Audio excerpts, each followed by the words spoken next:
Also from this hadith, we find the forbiddance of musical instruments in all of their forms.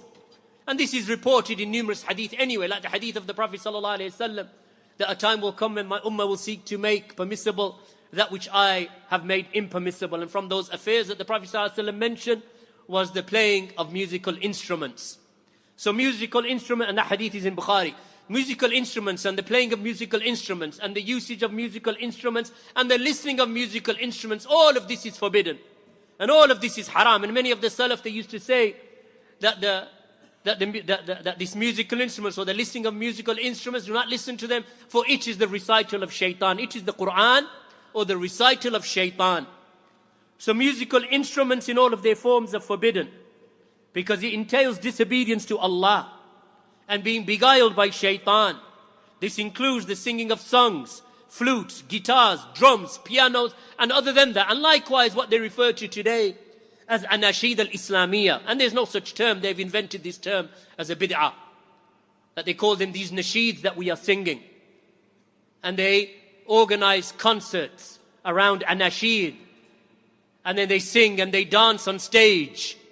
And you find men and women swaying to this singing of songs. But just to make them or give them some sort of, some sort of sense of Islam, that they say, oh, these are Islamic songs. Why? Because they throw in their Islamic words. They throw in their Islamic words. And then all of this is haram. And then if it is accompanied with music and musical instruments, then that only increases the prohibition. So these are from the noises of shaitan that divert people away from the path of Allah.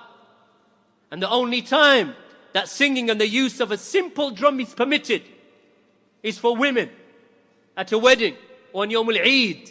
Allah's Messenger sallallahu alayhi wasallam permitted that for them in those ahadith as-sahiha, those authentic narrations. Outside of that, then it is not permitted, neither for singing and nor for the playing of the simple drum. But as for Yawm al-Eid and on the occasion of wedding, then women are permitted to do that. As for men, then this is not for the behavior of men. It is an effeminate act that it is not permissible for men to engage in.